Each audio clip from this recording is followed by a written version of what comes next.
Beatrice Zinker, Upside Down Thinker, Incognito by Shelley Johannes. Chapter 1, Better Than the First. Beatrice Zinker tried to relax. Her sister Kate insisted the bus ride was taking exactly as long as it always took, but today it felt like forever. Beatrice pressed her face to the window, waiting for William Charles Elementary to come into view. As the bus bumped along, all she could think about was the secret in her backpack and how excited she was to show Lenny. Lenny Santos was a lot of things. Beatrice's best friend, her double, and her partner in trouble. She was also the other half of Operation Upside. It was the second week of third grade, and even though Operation Upside had officially begun last week, their secret plan was just getting started. When the bus finally hissed to a stop in the parking lot, Beatrice was the first one standing. She hoisted her backpack, squeezed down the aisle, and rushed through the morning crowd. Lenny was already waiting in their meeting spot. "Hurry, hurry," said Lenny, waving frantically from the limbs of a leafy maple, "before he sees you." Her hand reached out of the branches and hauled Beatrice to safety. "Who are we spying on?" Beatrice whispered. "Wes," Lenny mouthed, "by the door." "Wes Carver?" "There's only one Wes," said Lenny. Beatrice knew just two things about Wes Carver. His pockets were always stuffed with art supplies, and he spent every recess digging for rocks at the edge of the playground. "Look at his face," Lenny sighed. "He stands there every day, holding the door, and no one ever notices. They walk by like he's not even there." She reached for her backpack. "I hope you don't mind, but I made him an upside." Lenny pulled an award from her bag. "Wow," said Beatrice. "It looks so professional." "I used my new stencil set," Lenny replied. She adjusted her glasses, staring at the door.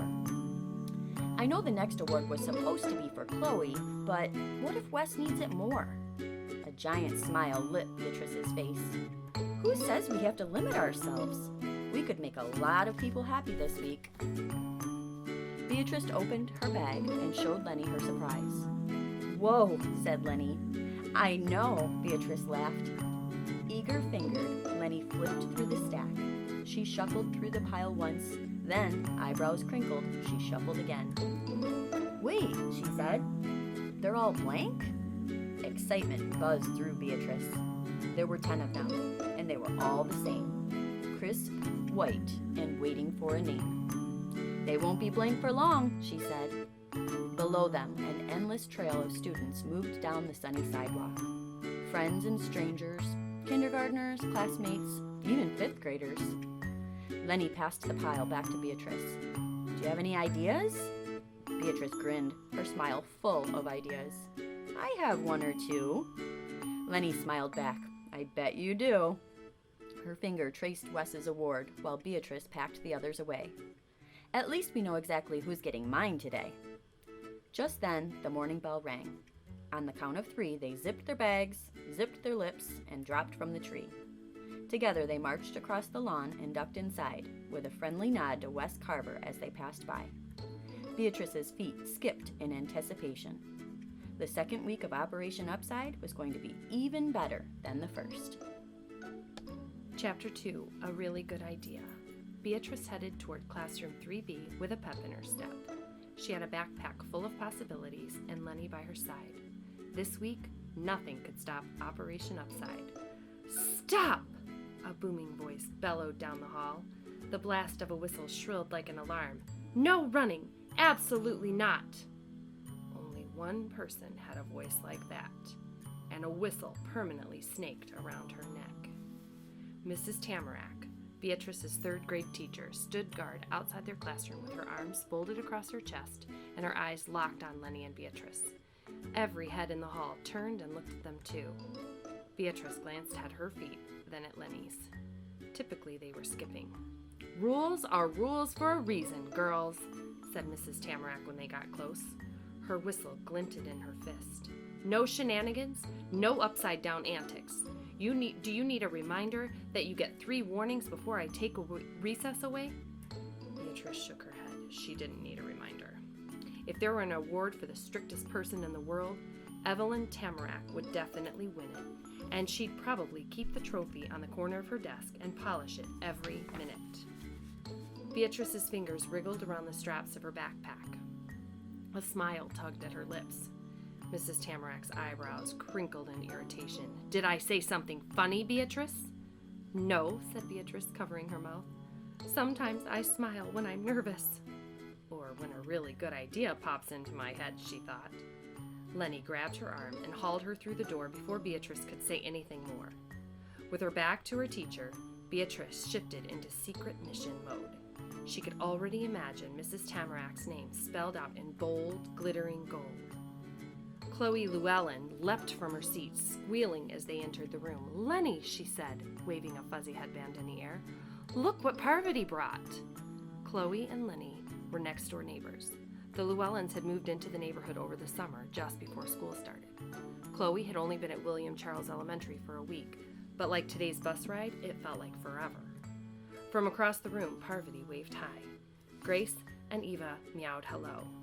An assortment of pointy ears poked out of their hair. "I raided my sister's dress-up box," Parvati explained. "Aren't they perfect?" "And," said Chloe, "my mom gave us her old stethoscopes." She curled a spare one around Lenny's neck and smiled at the effect. "This is so cool," said Lenny. She stuck the earbuds in place and tested them out. "It's like we're real veterinarians now." When Chloe started her veterinary clinic at recess last week, Beatrice assumed everyone would get bored in a day or two. Instead, every recess, more people showed up at the back of the playground, crawling on all fours, woofing and whimpering for medical assistance. Now they had fuzzy headbands and working stethoscopes. Chloe nudged Beatrice's shoulder. "Want some cat ears, Beatrice?" "Maybe later," said Beatrice. She couldn't think about the vet clinic right now. She was a spy on a mission. She needed to focus. Classroom 3B was buzzing with distractions. Mrs. Tamarac ran a tight ship, but the first few minutes of every day were complete chaos. The room was a whirlwind of binders and backpacks, lunches and last-minute questions, homework, and stories from the weekend. Conditions couldn't be more perfect. Non-spies don't realize it, but most secret missions are not accomplished in secret at all. Most operations happen out in the open, with real life swirling all around them. Chaos is a spy's best friend. As Beatrice's other best friend checked the heartbeat of several eager cats, Beatrice seized the moment. She skirted around Lenny and her new stethoscope and rushed to her desk. Time was limited, so Beatrice worked fast. She pulled an award from her backpack, fished a marker from her pencil pouch, then, left-handed, she disguised her writing and filled in the blanks with quick, sparkling strokes. In the middle of real life, while everyone was doing their thing, Beatrice calmly blew the ink dry, coolly walking across the room, and casually slipped Mrs. Tamarac's award into the homework bin with everyone's math. Mission accomplished, just like that. Mrs. Tamarac clapped her hands and blinked the lights. 1, 2, 3, eyes on me, she called out. Contrary to popular belief, this classroom is not a zoo. She pointed at Lenny, Chloe, and the fuzzy headband crew. Veterinary clinic, this means you. Beatrice sidestepped back to her seat, feeling triumphant. Class hadn't started yet, and the first upside of the week was already in motion. Chapter 3, In a Mood. Beatrice's moment of triumph did not last long. It ended the moment Mrs. Tamarac frowned and looked her way. "That's one. I'm fixing my bun." She seemed determined to take recess away. Mrs. Tamarac's second warning came during morning announcements. "Achoo! That's 2. It surprised Beatrice as much as her sneeze. "That's 3. 30 minutes later, Mrs. Tamarac shouted warning 3. My legs fell asleep. The room emptied for morning recess right before lunch. Sunlight poured through the open door as 50 feet raced outside, and the playground filled with happy screams. Mrs. Tamarac cleared her throat and squinted at Beatrice, a wordless reminder to stay in her seat. Behind Beatrice, another throat cleared, and someone shyly tapped her sleeve. A pair of cat ears dropped onto her desk. "We brought you these," said Chloe. "So you can pretend you're outside, at least," said Lenny. Mrs. Tamarack raised an eyebrow in their direction. "Recess is now or never, girls." The girls quickly chose now. Beatrice slumped in her seat as she watched them leave. "Don't mope," said Mrs. Tamarack. "I'm certain there's homework you can do." At the mention of homework, Beatrice's eyes flew across the room and landed on the wire basket. The crisp edge of Mrs. Tamarack's award winked at her from its hiding spot, where it waited patiently to be found. Beatrice sat up straight and beamed.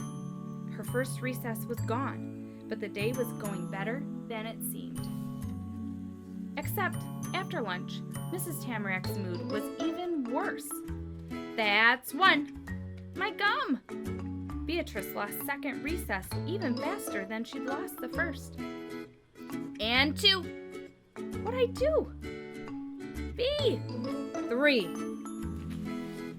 Beatrice's face remained calm as she returned to her seat, but inside, she was cartwheeling. If anyone needed an upside today, it was Mrs. Tamarack. Her teacher was in the worst mood ever, and just a few feet away, buried in a pile of math facts, was a piece of paper with her name on it. It was only a matter of time before Operation Upside made Mrs. Tamarack's day. Beatrice sucked in her cheeks to keep the smile off her face. She was the co-founder of a secret operation. Being a spy required endurance, even when endurance was hard. All afternoon, Mrs. Tamarack click-clacked and click-clopped this way and that, completely ignoring the homework stack. Once, she paused. Twice, she even glanced, but each time was only happenstance. The wait dragged on through science, stretched into social studies, and ran all the way into second recess with the rest of the class. Beatrice waited, stuck in her chair, until the very last minute of the day, when Mrs. Tamarack finally made her move. While everyone was crowding the door, with backpacked shoulders and restless feet, Mrs. Tamarack strode across the room and stacked their homework, nice and neat. "Last call," she announced, waving the papers over her head. When no one responded, she tucked the pile, award and all, into the tote bag under her seat. The final bell rang just as the bag hit the floor. Beatrice threw her own bag over her shoulder and flounced toward the door. Her backpack felt a touch lighter than when she'd walked in, and she floated into the corridor like she was walking on air. She was guaranteed to see Mrs. Tamarack smile tomorrow. And if she hurried, she'd get to see Lenny smile even sooner. Chapter 4, Deeper Undercover. The other half of Operation Upside was already halfway down the hall when Beatrice caught her sleeve. Lenny told Chloe she'd meet her on the bus, then hung back and slowed her pace. "Mrs. Tamarack was in a mood today, huh?" said Lenny. "You're telling me," Beatrice replied. Lenny shivered. "I was afraid to move. I can only imagine how it was for you." "Actually," said Beatrice, "it was a pretty good day." She looked around, then lowered her voice. In a confidential tone, she gave Lenny the victorious top secret play-by-play. Lenny didn't smile or clap or jump around like Beatrice imagined she would. Instead, her shoes squeaked to a stop. "Are you crazy?" In the middle of the crowded corridor, Lenny gaped at her, wide-eyed and pale. "Most strict?" she repeated in a heated whisper. "That's really what you wrote?" It's hard to be an upside-down thinker if you second-guess yourself all the time, but the horror on Lenny's face was impossible to ignore. As the stream of traffic diverged around them, Beatrice felt her first prickle of doubt. "What?" she asked, trying to shrug it off. "She's really good at being strict." Lenny groaned. "You're going to be in so much trouble, Beatrice." Chewing her lip, she snuck a glance at classroom 3B. It was just a dot at the end of the hallway now. Can we get it back? It's in Mrs. Tamarac's tote bag, Beatrice told her, mixed in with the math. Lenny's shoulders slumped. A teacher's tote bag was forbidden territory, even for Operation Upside. They traveled the rest of the corridor in silence, Beatrice thinking, Lenny slinking. When they reached the end, the door swung wide. Wes Carver's friendly face peeked around from the other side. "Yikes," he said when they stepped into the light. "You look like you need some cheering up." He reached into his sweatshirt pocket and dug around. His search continued from pocket to pocket to pocket as an impressive variety of markers spilled to the ground. For a moment, Beatrice stopped thinking. Lenny stopped slinking. Their heads tilted in curiosity as they watched Wes hunt for cheer. "Here," he finally announced, fists raised above his head and art supplies scattered at his feet. With the flair of a new magician, he dropped something into each of their outstretched hands. Rocks, with a message on them. "You rock." "Thanks," Beatrice grinned. "Yes, thank you, Wes," said Lenny, not looking cheered up at all. As they joined the jam-packed pathway, Lenny lifted her rock to her nose. "I think he used scented markers. Mine smells just like licorice." Lenny passed her rock to Beatrice. "I love licorice." Lenny was right. It smelled exactly like licorice. Beatrice smelled her own and smiled. It was pineapple, like upside-down cake. Lenny sighed. "I really wanted Wes to get an upside." Opening her bag, she flashed Wes's perfectly stenciled certificate at Beatrice. "I can't even carry this around," she said. "It's too risky now. Once Mrs. Tamarack sees her award, Operation Upside is doomed." Beatrice tucked Wes's award into her backpack. Operation Upside is not doomed. Certainly swelled up as Beatrice said the words. It was a top secret mission. Even if Mrs. Tamarack hates her award, we'll be fine. She'll never know it was me. The schoolyard was thinning out as the buses filled up. Lenny pinned Beatrice in a sideways stare. "No offense, but look at you." Lenny had a point, and Mrs. Tamarack looked at her constantly. "Get a good look now," said Beatrice, suddenly knowing exactly what to do. To be safe, she would lie low for a day or two. "Tomorrow, I'm going incognito." Lenny wrinkled her nose. "What's incognito?" "You'll see," said Beatrice. "Just wear one of your sparkly sweaters and keep an eye out for me." Operation Upside wasn't over yet.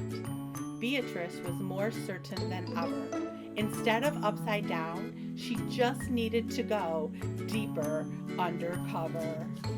Bye. Chapter 5. Incognito.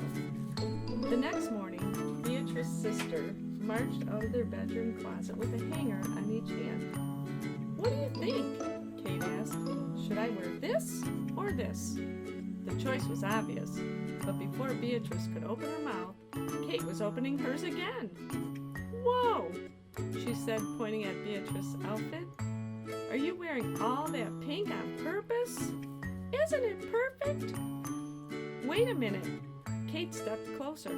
"Are you wearing ninja pants under that dress?" Beatrice ignored her sister and marched to the window, binoculars in hand. The less Kate knew about her plans, the better. "Please don't do anything crazy," Kate begged. "Foreign Language Club starts today, remember?" It was impossible to forget. Kate was president of the Foreign Language Club at William Charles Elementary.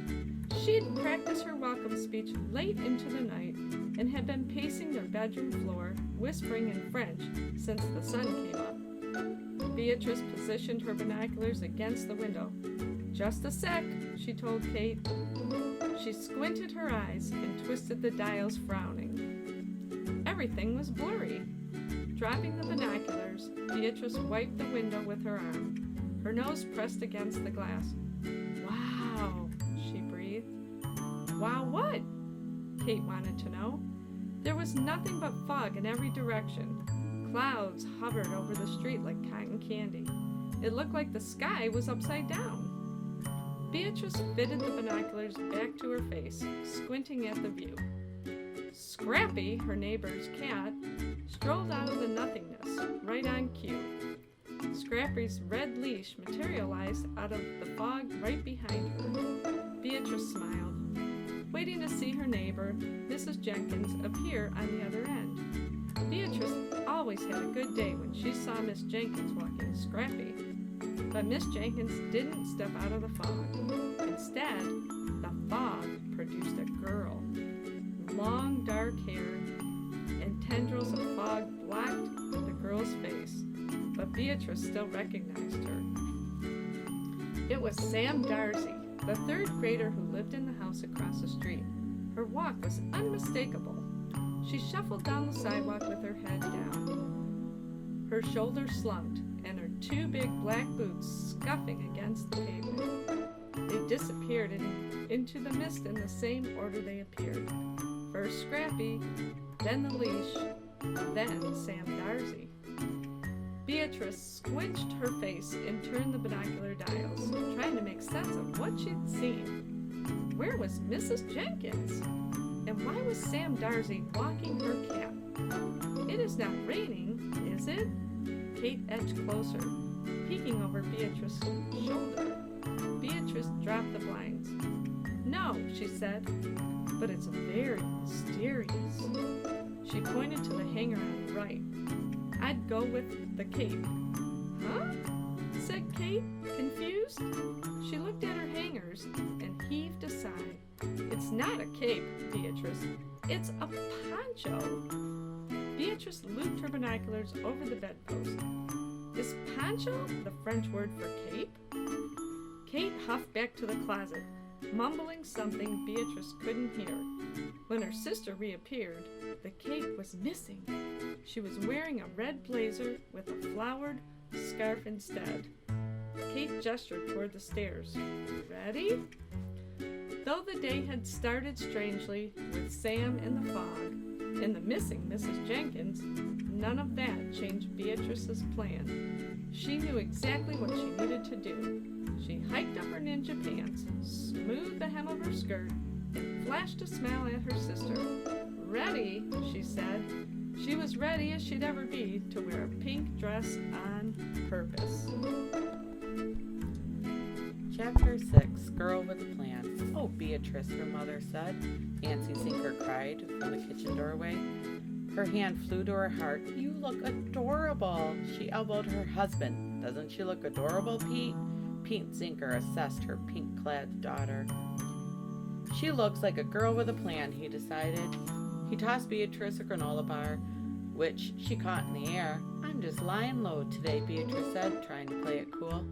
A swirl of red twirled in from the stair. "What about me?" said Kate. "How do I look?" "Spot on," her dad declared, doling out another granola bar. "Perfectly presidential."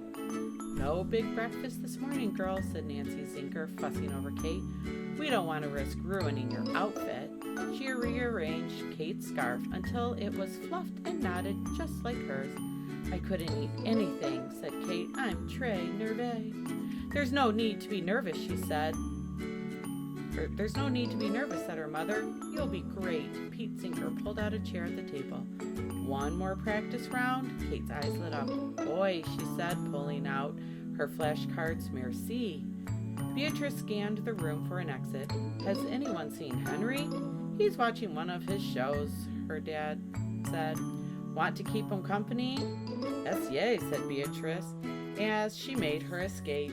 Beatrice found her baby brother in the living room rug, smiling at the television. On screen, a furry creature was swinging upside down by his tail. Some babies love cartoons. Harry Zinker adored documentaries. Today starred the Kingajoos of South America. "Oh," said Beatrice, plopping next to him. "I love these guys." She bit into her breakfast. "I wish I was a Kingajoo," she sighed. While Kate hung out in the kitchen rehearsing with an audience of 2, Beatrice and Henry flipped upside down and pretended to be Kingajoos. Pete Zinker peeked into the living room as the rainforest faded and the credits started scrolling. A huge smile brightened his face. "There's the Beatrice I know," he laughed, and then held up her backpack. "Time to go, Miss Lying Low." Beatrice jumped to her feet and straightened her skirt.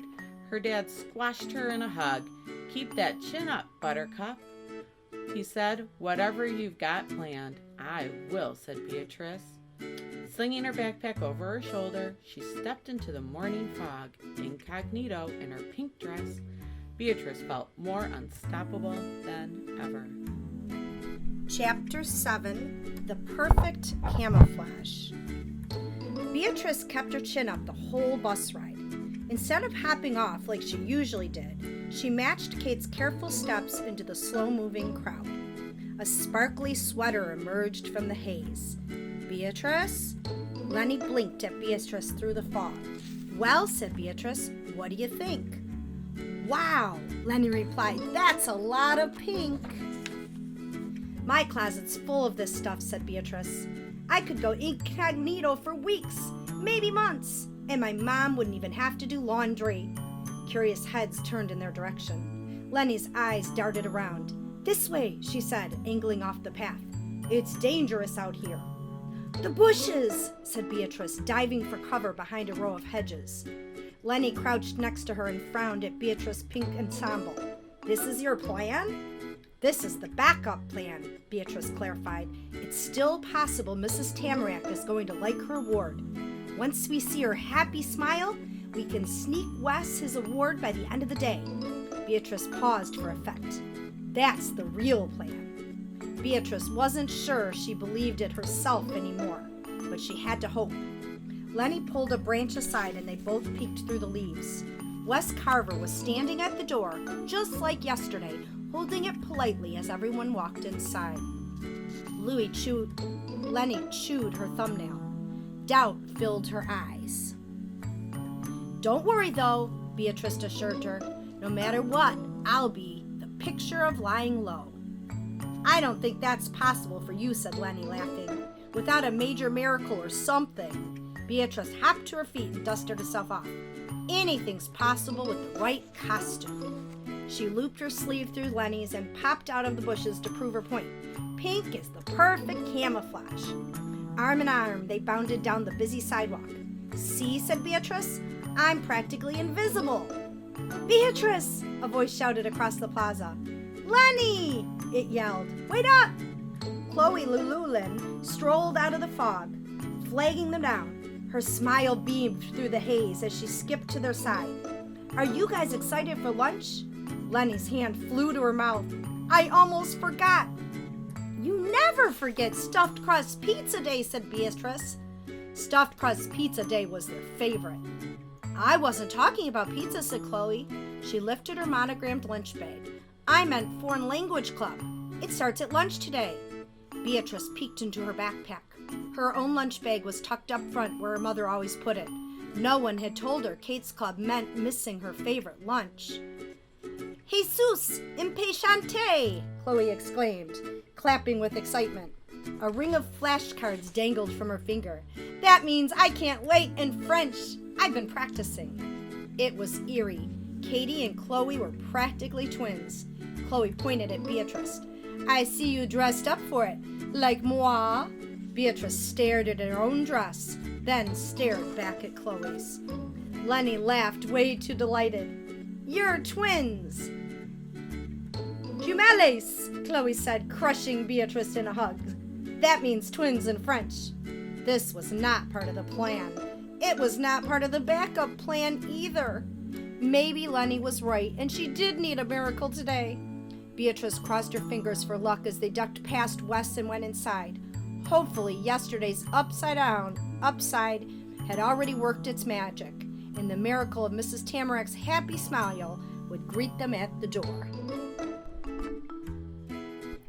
Chapter 8, A Wanted Criminal. Just before the bell, the pink dress parade entered classroom 3B, with Chloe leading the way. Sam Darcy slipped through the door right behind them. Mrs. Tamarack and her miraculous smile were nowhere in sight. "Guys," Pavarotti shouted across the room, "look what we have today." Beatrice didn't have time to see the veterinary prop of the day. Her mysterious cat-walking neighbor required her full attention. Sam Darcy was heading for the coat closet. A worn yellow backpack slouched down her shoulder as her boots scuffed across the carpet. Long black laces dragged behind her. Beatrice hadn't given Sam much thought before today, but after spying her in the fog with Mrs. Jenkins' cat, she had so many questions. The Darcy family moved in almost a year ago. Sam enrolled at William Charles Elementary a few weeks into second grade, but even now, no one knew much about her. Not even Lenny, and Lenny knew everyone. Without warning, the classroom door slammed. Mrs. Tamarack stood in the doorway, tote bag in hand. "Seats! Seats, everyone!" Lenny rushed past and plopped into her desk by the door. Beatrice hurried to her front row seat and dropped her bag on the floor. Evelyn Tamarack was not smiling. "1, 2, 3, eyes on me." Everyone faced forward as Mrs. Tamarack planted herself at the center of the room and snapped her fingers at the boys in the back. Then she raised her voice and addressed the class. "Apparently, someone thought they were being funny yesterday." Her palm slapped a piece of paper onto Beatrice's desk. Just inches away, trapped under Mrs. Tamarack's hand, was her Upside Award.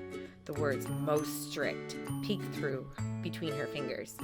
Needless to say, I was not amused. Mrs. Tamarack suspended the award in her fingertips like a piece of litter she did not want to touch. Not amused at all. Beatrice wasn't trying to be funny. She was trying to be a force for good. Her teacher marched across the room and taped the award above the pencil sharpener. "If anyone has any information, I trust you'll follow the instructions and do the right thing. Wanted, person or persons responsible. See Mrs. Tamarack to confess or to make an anonymous tip. Upside, most strict." Presented to Mrs. Tamarack. Beatrice snuck a glance at Lenny, whose eyes narrowed accusingly. Her face was bright pink. "See, it was a compliment." During the long morning that followed, Lenny spent her spare time staring at the ominous poster above the pencil sharpener. Beatrice spent her morning trying to look on the upside instead. Mrs. Tamarack's reaction wasn't the best case scenario, but it also wasn't the worst. Despite the wanted sign, the identity of the Operation Upside was still a secret. Mrs. Tamarack had no idea who was responsible for her award, and Beatrice would make sure that she never would. She was going to be on her best, pink-dressed behavior. Being a wanted criminal was very motivating. It might even be the miracle she needed. Chapter 9. Rules are rules. Beatrice stayed under Mrs. Tamarack's radar all morning. When her knee itched, she didn't scratch. When she had a question, she didn't ask. When she knew an answer, she didn't interrupt. When she dropped her pencil, she let it roll all the way down the aisle where Wes Carver kindly picked it up. No matter how many good ideas popped into her head, Beatrice didn't share them. She didn't cough. She didn't sneeze. She didn't do a thing when her legs fell asleep. By the time the door swung open for recess, she felt like a prisoner set free. Beatrice hurried to the back of the playground into the branches of her favorite tree, hanging from its familiar limbs. She could finally breathe. It was perfect recess weather. Fog hovered over the playground like a ghost. There were endless games to play in the morning mist. Beatrice had so many ideas. She made a list. Should I sign you up, Beatrice? Chloe came out of the haze with Pavarotti at her side. A clipboard was balanced in the crook of her arm. "Are you playing today?" While Chloe flipped open her patient list, Beatrice looked over her own. "Want to play Zombie Apocalypse?" Beatrice asked. Chloe cringed. "Zombies eat brains." Pavarotti held up a fuzzy gray headband. "We could use another cat." Beatrice wrinkled her nose. "I was a cat on Friday," she said. "I could be a kinkajou." Eek! "I've never even heard of that," said Chloe. Her pen tapped the clipboard. not another bat, is it? Last time Beatrice was a bat. Recess ended with a bloody nose, and Chloe almost passed out. For a veterinarian, Chloe was surprisingly squeamish. It's not a bat, Beatrice told her. It's related to the raccoon, but I think it looks more like a mongoose. Chloe grimaced. Raccoons eat garbage. Kinkajous just eat fruit, Beatrice informed her. Sometimes birds and bugs, but mostly fruit. Chloe paled and pointed at the posters behind her. Sorry, Beatrice. Ordinary pets only. Beatrice shrugged. That's okay. I won't need a vet anyway. Kinkajous are very hardy animals. Did you know they can turn their feet backward to escape danger? A hint of green splotched Chloe's cheeks. I'd better go, she said, already turning around. She rushed into the clinic, walking forward as fast as her feet could take her. Pavarotti hurried after her, waving goodbye. Lenny came out of the clinic as Chloe and Pavarotti went in. She was just who Beatrice was hoping to see. Lenny, she exclaimed. Beatrice extended her arms and groaned convincingly. Want to play zombie apocalypse with me? When Lenny didn't respond, Beatrice tried again. Capture the flag? There's a wanted poster, Beatrice. You're supposed to be lying low. I am, said Beatrice. This is how kinkajous lie low. Come play vet with me, Lenny begged. Please. Their safety in numbers and blending in with Chloe is a perfect cover. You could be our new assistant. Don't worry, Beatrice told her. I'll be as boring as possible out here on this branch. I'll blend in with the trees. And Beatrice meant it. She planned to be the most boring kinkajou William Charles Elementary had ever seen.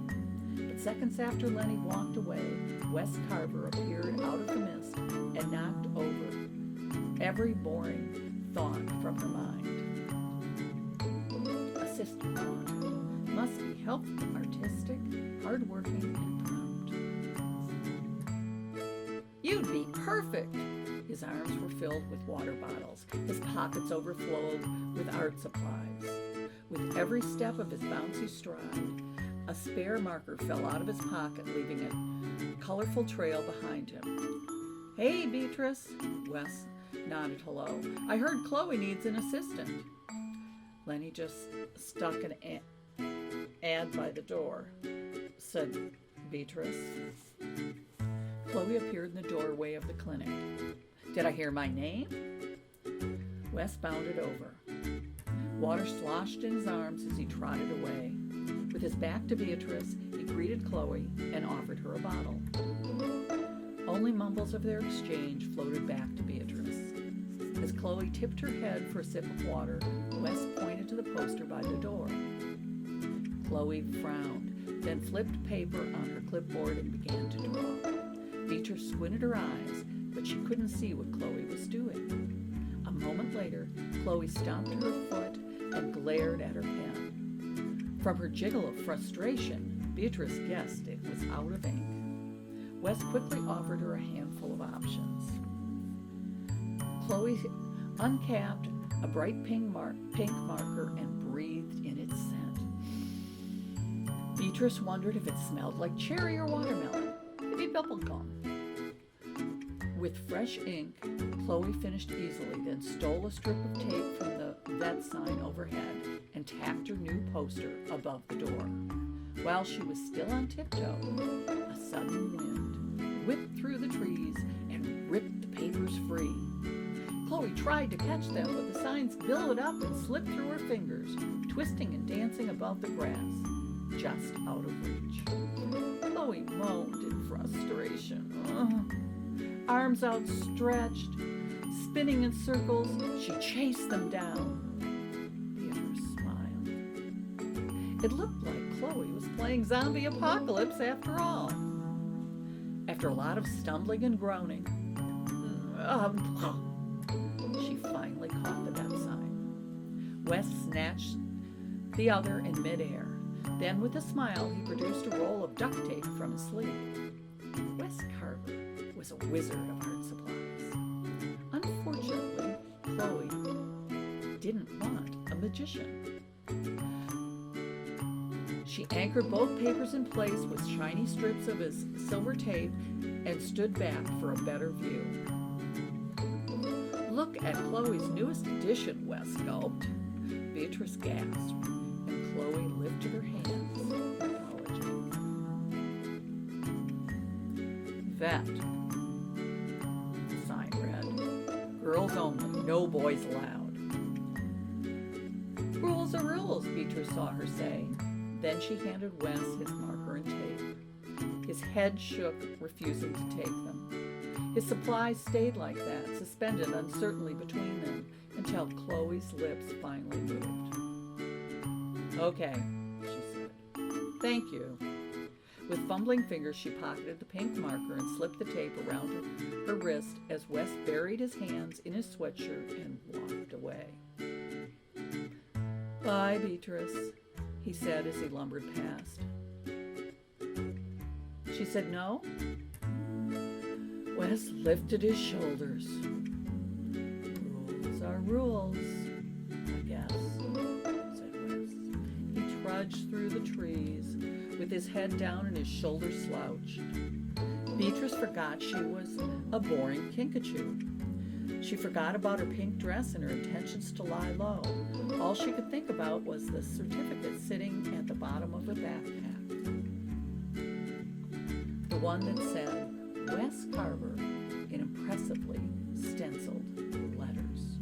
While Wes wandered across the playground alone, plucking rocks from the grass, Beatrice crept from treetop to treetop, sneaking all the way back to class. Pikachu on a mission. Chapter 10, Upside Down Delivery. It should have been easy. Classroom 3B was a ghost town. The entire upper elementary was outside at recess. Beatrice didn't need to sneak. She didn't need to tiptoe. She didn't need any of the spy moves she'd been practicing all summer. All she had to do was stroll over to the coat closet and slide the award into Wes Carver's mail slot. Right side up in plain sight, like no big deal. She'd been lying low all morning though. The deserted classroom was the perfect opportunity to practice her moves. The flat as a pancake. Hot lava legs. The don't look down. The stop, drop, and roll.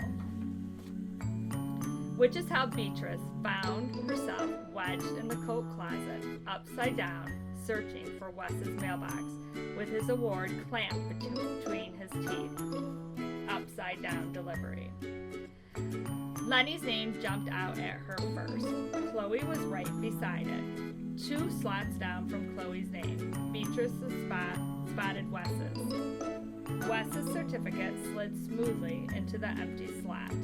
Beatrice pictured the surprise on Wes's face when he discovered it. She imagined him reading the words Lenny had lettered in gold. Out in the hallway, footsteps interrupted the magic of the moment. Beatrice sucked in her breath and froze, listening. It wasn't the quick, clicking walk of a teacher or the confident steps of the custodian. It was a slow shuffle and scuff. As the footprints neared the classroom, Beatrice heard humming. Still holding her breath, she waited for the sound to pass by. But the footsteps didn't fade away. Instead, they got louder, and the humming grew closer. The volume continued to increase, louder and closer, until the person entered classroom 3B and clomped straight for the coat closet. Beatrice inched up and out of sight just as a pair of clunky black boots came around the corner. When Beatrice recognized the dark curtain of hair, she almost fell to the floor. For the second time that day, Beatrice found herself spying on Sam Darcy. Chapter 11. The Smile-Stealing Part. Beatrice carefully released her breath and molded herself to the surface of the ceiling. The pounding of her heartbeat pulsed in her ears as her sweaty palms struggled to maintain their grip. Sam strolled to the coat hooks, seeming unaware of her classmate hovering above her head. Her boots stopped directly below Beatrice, right in front of the spot with Wes's name on it. Still humming, Sam lifted her arm and reached into Wes's mailbox. Beatrice's mouth opened in surprise. Sam was mysterious, but Beatrice never imagined she was a thief. Sam pulled Wes's shimmery certificate out of the slot and turned it over in her hands. Her forehead wrinkled in confusion. The humming stopped. Hooking her hair behind her ear, she scanned the page. Beatrice had never seen Sam's whole face before. It was like meeting someone new. Sam's shadowy half-moon face was replaced with a sunny full one. Her mouth moved over the words, lingering over the biggest letters on the page, the ones that spelled out, "Most thoughtful." Then her lips did something Beatrice had never seen them do. They turned up, just a little bit, on both ends. Beatrice couldn't believe it. Sam Darcy was smiling.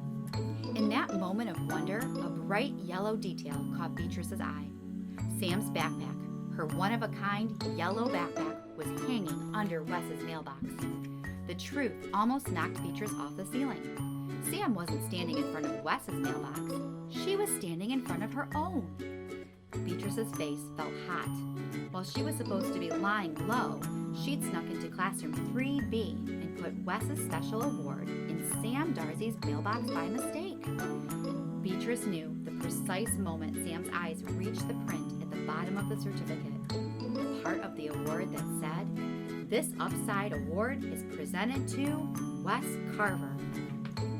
The smile-stealing part. The part that did not say Sam Darcy. Sam blinked and shook her head. A shadow of hair swished back over her face and covered up the sun. Beatrice could only see half of Sam's mouth, but it was enough to tell that her whole mouth wasn't smiling anymore. Sam no longer looked like someone new. She looked exactly like Sam again. Shuffling 3 steps to the right, her boots paused in front of Wes's real mailbox. Sam stood there, biting her lip, rolling and unrolling the certificate in her palms, reading and rereading the words. Beatrice barely dared to hope. Maybe Sam was giving it back. Maybe she was fixing the mistake. Maybe Wes would get his award after all. A bit of Beatrice's breath hissed out. It wasn't loud, but Sam's head snapped up. Her eyes fixed on Beatrice. There were no words in Beatrice's brain. Even upside down, she couldn't think of the right thing to say. Sam snatched her yellow bag and stepped backward, clutching the award to her chest. "I just needed my backpack," Sam mumbled. She took 1 step, then 2, then 4, until she had retreated completely all the way out the door. Sam's footsteps faded behind her, first out of the room, then down the hall, until they were only a memory. Classroom 3B was empty again, but Beatrice's mind filled with questions. What was Sam going to do with Wes's award? Did she plan to keep Beatrice's identity a secret, or turn her in to Mrs. Tamarack? Most of all, Beatrice wondered how quickly she could get to Lenny, and how upset Lenny was going to be when she found out what Beatrice had done. Chapter 12. Kinkajou Fever. Chloe Llewellyn stood in the middle of the veterinary waiting room, looking more like a guard dog than a doctor. Beatrice needed to get past her fast. Recess was almost over. Mrs. Tamarack's whistle was probably already in her lips, waiting to sound. First, Beatrice tried casual. "Is Lenny in back?" she asked. Chloe checked her clipboard. "I'm sorry, but Dr. Santos is with another patient right now." Beatrice tried not casual.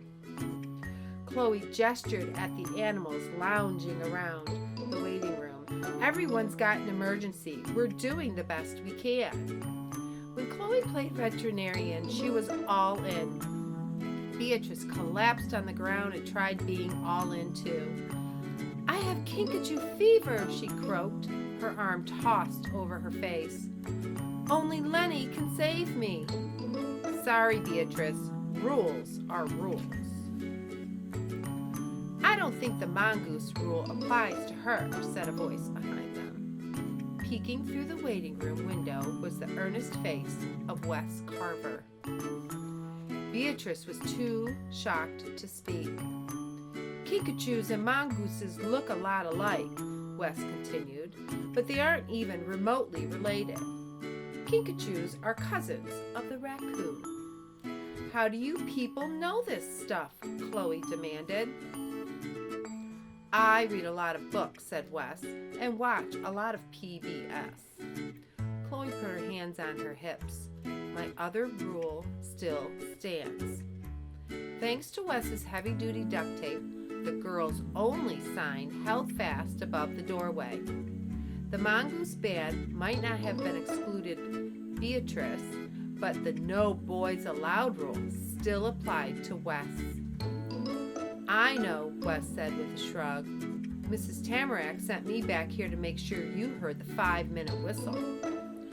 Oh, said Chloe. She frowned at the crowded waiting room. 5 minutes wasn't much time.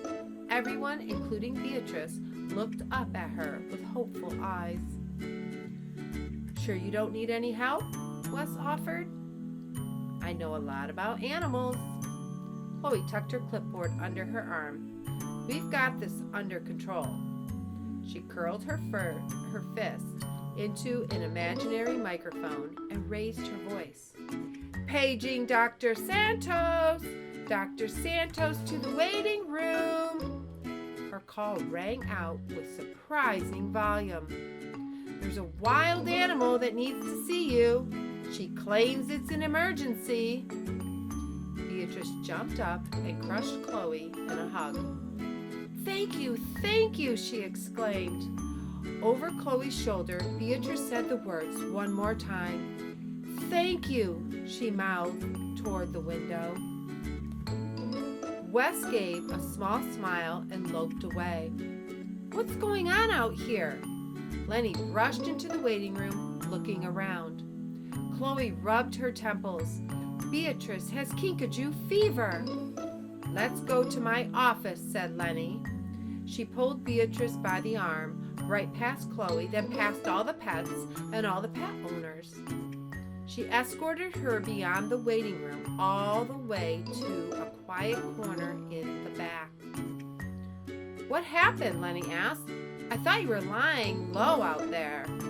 I was, Beatrice began. She meant to confess every single detail of her encounter with Sam, but standing in front of Letty, panic set in. But then I came up with code names, she blurted out instead. That's the emergency? Lenny's shoulders collapsed in relief. It could be, said Beatrice. What if something happens and we're not prepared? Some color returned to Lenny's cheeks. Okay, said Beatrice, rubbing her palms. You know the phonetic alphabet. How each letter has a name, like Alpha Bravo Charlie Delta? Lenny clapped her hands. I like the sound of this already. I used our initials, Beatrice told her. Instead of Beatrice Zinker, I'd be Bravo Zulu. Instead of Lenny Santos, you're Lima Sierra. Lenny's nose scrunched up.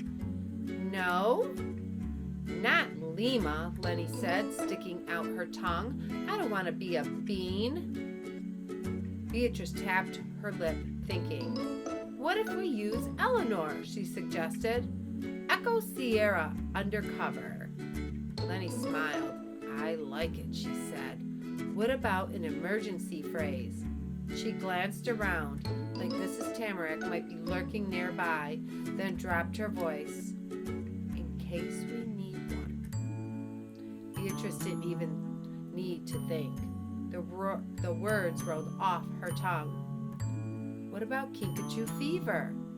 You yelled kinkajou fever like 3 minutes ago in front of everyone. I know, said Beatrice, but if I ever say it again, you'll know nothing has terribly gone wrong. Then I hope we never say those words again. Lenny didn't know it, but it was too late for hoping. Beatrice should have been screaming kinkajou fever at the top of her lungs. As they crossed the playground with the veterinary crowd, Beatrice wished she had confessed to Lenny when she had the chance. Every step closer to the school, her symptoms grew more pronounced. Guilt ballooned in her chest. Worry tangled her stomach in knots. And images of Sam's face throbbed behind her eyes. Like a flickering hologram, she saw the strange new Sam that smiled, then the old shadowy one that fell back into place. "Are you okay?" asked Lenny. "You look a little funny." Traffic came to a halt outside the classroom door. Mrs. Tamarack gave a short tweet of her whistle and lifted her hand for attention. "I have a few reminders," she announced. "Please return things to their proper places before you head to the cafeteria. If you need a bathroom break, create an orderly line near the coat closet. If you signed up for Foreign Language Club, the first meeting is in the library. Don't forget to bring your lunch." Mrs. Tamarack swung the door open and the class trampled forward. Beatrice funneled inside behind Lenny. Everywhere she looked was a reminder of the disaster with Sam. Sam's yellow backpack was still missing from its hook in the coat closet. Wes's mail slot was still empty, and Mrs. Tamarack's wanted poster still screamed at Beatrice from its spot by the pencil sharpener. Beatrice didn't know where Sam was, but if she blabbed about Beatrice's secret identity, Operation Upside was over. Beatrice had made a big mistake this morning, and maybe a bigger one with Mrs. Tamarack yesterday, but she wasn't ready to lose their secret operation. She needed help, and she needed it fast. Her hand shot up. "I need to see Miss Cindy, please." Mrs. Tamarack frowned. "Is something wrong?" "I think I'm sick." Mrs. Tamarack took one look at Beatrice's face and handed her the hall pass. As Beatrice headed out the door, her teacher handed the rest of the class a giant bottle of hand sanitizer. The apple-scented foam smelled good, but disinfecting was unnecessary. Kinkajou fever wasn't contagious. It was catastrophic. Chapter 13, Feeling Better. "You're my favorite patient," said Miss Cindy, "but we've got to stop meeting like this." Beatrice collapsed across the counter between them. The smooth surface cooled her hot cheeks. Miss Cindy felt her forehead. "You're not bleeding. That's an improvement. But you do feel a little warm." "I have kinkajou fever," Beatrice confessed. "Kinkajou fever? That sounds horrible." "It is." Miss Cindy leaned her elbow on the counter. "Want to tell me about it?" "Maybe," said Beatrice. Looking into Miss Cindy's eyes, Beatrice wanted to blurt out all her mistakes. But Operation Upside Down was a top secret organization. This was confidential information. There was only one person she should tell. Her initials were ES, and her code name was Echo Sierra. Miss Cindy pointed at the chairs in the waiting area. "Why don't you have a seat while you think about it? I'll get you some water, and maybe a snack, since it's almost lunchtime." Beatrice slumped into one of her seats. Upside down, some of the pressure emptied out of her head. Her eyelids drifted closed, and her breathing returned to normal. "Here you go," said Miss Cindy. When Beatrice opened her eyes, she barely noticed the water Miss Cindy offered, or her comforting smile. All she saw were her clunky boots shuffling past her face. The boots passed right by Beatrice's head, then trudged out of the glass door and into the main corridor of William Charles Elementary. They weren't just any boots. These boots belonged to Sam Darcy. Mr. Hanna, the school counselor, stood in the doorway to his office, waving goodbye. "Stop back any time, Sam." Thanks, Mr. Hannah. Sam hoisted her bag onto her shoulder and swung around. Her heavy boots carried her away, her yellow backpack drooping behind her. Halfway down the hall, the bag slid down her sagging shoulders. The zipper gaped open and something tumbled to the floor. Beatrice didn't know what Sam lugged around in her yellow bag, but one possibility made her heart pound. Wes's award might be lying in the middle of the hallway. All she had to do was get up and grab it. Beatrice flipped out of her seat. "Thanks, Miss Cindy," she yelled on her way out the door. "I'm feeling a lot better now." "Always happy to help." Chapter 14, Sam's Puppet. As Beatrice approached the object, one thing was certain. It was not a piece of paper with Wes Carver's name on it.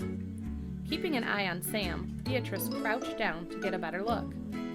Crumpled on the floor was a tangle of yarn and fabric. Beatrice pinched a corner and lifted it up. Nothing could have surprised her more. It was a puppet version of Sam. Beatrice had a similar puppet of her own, fashioned from a forgotten sock she'd found in Mr. Hannah's art supplies. If it were her puppet, she'd want it back. "Sam!" Beatrice called to the dot drifting down the hall. Sam did not respond. She continued down the corridor, getting smaller with each step, unaware a piece of her was lying on the floor behind her. "Sam!" Beatrice yelled again. Sam kept shrinking farther away. Beatrice filled up her lungs and shouted once more in her loudest voice, "Sam!" This time, Sam turned. Only half her face was visible in the shadows. The other half was hidden by a veil of hair. Beatrice held up the puppet. "You dropped this!" Sam's eye widened. Her eyes tightened around the straps of her backpack. Even half hidden in shadow and hair, the shock on her face was obvious. Sam opened her mouth like she was about to say something, but before the words reached her lips, she changed her mind and shook her head. "That's not mine," she said instead. Beatrice stepped closer and slipped the puppet over her hand. "No, see?" She opened and closed the puppet's mouth, mirroring the real Sam. "I saw it fall out of your bag." Sam's mouth straightened. "I already told you," she repeated. "It's not mine." The puppet belonged to Sam. The evidence was indisputable. But Exhibit C convinced Beatrice to let it go. Beatrice pulled the sock off her fingers. She'd made enough mistakes for one day. "I'm sorry," she said, staring straight at Sam. She'd looked so different in the coat closet earlier, two-eyed and half smiling. Beatrice tucked the puppet behind her. "My mistake." "No big deal," said Sam. She turned her back and disappeared into the shadows. Her form grew smaller and less recognizable with each step. With her yellow bag clutched to her back, she looked like a deep sea diver, sinking into the murky depths of the ocean. Watching her fade into the distance, Beatrice felt tethered to Sam, like they were holding opposite ends of the same rope. Today, each had kept something that did not belong to them, and neither had said what they were really thinking. Beatrice was still trying to make sense of their conversation when the lunch bell rattled above her head. Chapter 15, An Easy Decision. A stampede of third graders trampled down the corridor on their way to the cafeteria. Beatrice flattened herself against the wall, relieved. At least she hadn't missed lunch. Lenny and Chloe lagged at the end of the pack. Relief spread across Lenny's face when she saw Beatrice. Beatrice stuffed Sam's puppet into her pocket and waved. "Oh, good! You came back," Lenny said. "Is everything okay?" "Yeah," said Chloe. "You're acting really weird today." Lenny tilted her head and studied Beatrice's face. With Chloe around, there was so much they couldn't say. Beatrice lifted her shoulders. "I'm always weird." "Weirder than normal," Chloe clarified. The scent of stuffed crust pizza filled the air as they reached the end of the hall. "Maybe I'm just hungry," said Beatrice, veering toward the blue doors of the cafeteria. Chloe stopped. Aren't you coming to Foreign Language Club? Kate's club was the last thing on Beatrice's mind. She looked left and inhaled the promise of comfort food. She glanced to the right at the wooden doors that led to the library. Her stomach growled in protest. Her lunch bag was still sitting in her backpack. You can share our lunch, offered Chloe. Lenny waved a hand in front of Beatrice's face. You're coming, right? Just then, Sam Darcy came around the corner and opened the library doors. Suddenly, the decision was easy. The cafeteria had pizza, but the library had Wes's award. And another chance to get it back. Beatrice looped her arm through Lenny's. Of course I'm coming. Wooden chairs were arranged in 4 neat rows in the center of the library. Kate stood up front, flipping through flashcards in her red presidential blazer. Beatrice untangled herself from her friends. Sam and her yellow backpack were bobbing through books at the back of the room. For the sake of Operation Upside, Beatrice had to try again. Save me a seat? She asked Lenny. I need to check something out. Can't you do it after? Beatrice shook her head. It might be too late by then. Chloe wandered up front to introduce herself to Kate. Lenny narrowed her eyes at Beatrice. I'm not sure what you're up to, but don't forget, we are lying low, Zulu. Chapter 16, A Special Project. Beatrice followed Sam's yellow backpack as it blinked between the stacks. Behind her, Kate was at the podium, already introducing herself to the group. Enthusiastic bonjours and holas rippled through the room. Sam zigged behind a bookcase. She zagged around a corner. With every twist and turn, Beatrice zigzagged with her.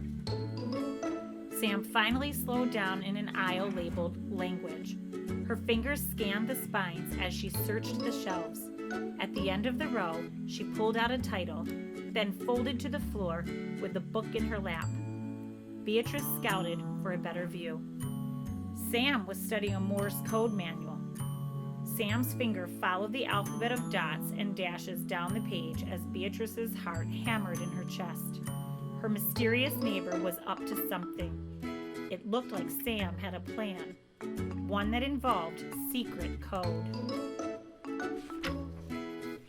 A corner of Wes's award peeked out as Sam reached into her backpack. Her hand rummaged past it, digging deeper, and retrieved a long white envelope instead.